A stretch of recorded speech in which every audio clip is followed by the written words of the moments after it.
Psalm 119, verse 25. It says, "My soul cleaves to the dust. Revive me according to your word." See, the dust of death, that lifeless thing that our souls, our minds cling to, our wills cling to, our emotions cling to, this dust needs to be cleared off by a fresh breath of the word of the Lord in our lives. What happens is, many times our minds get fastened on things that are carnal. Our minds get fastened on things that are fleshly and of the earth. And we can feel it in our lives. Also in our emotions, they cling to the things that are from this world.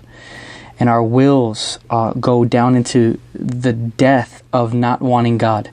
That's what death looks like in the will, not wanting God. And so these things start happening in the soul.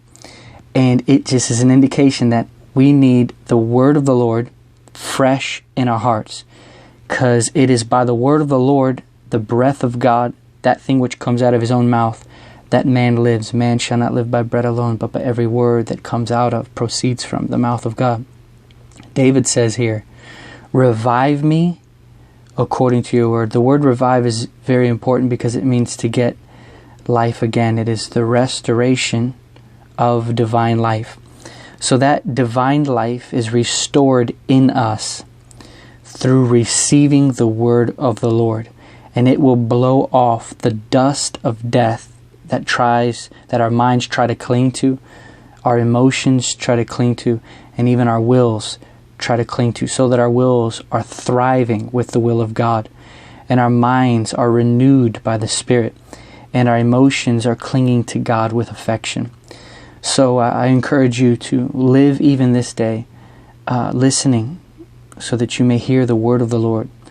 Worship and adoration is the greatest way to have our ears, the ear of our heart, pressed upon his chest, to be able to hear what's inside of him for us. So I pray for you even now that God would quicken you with his own words and blow off any dust of death that has tried to come into any area of your soul by the reviving life of his own words. God bless you.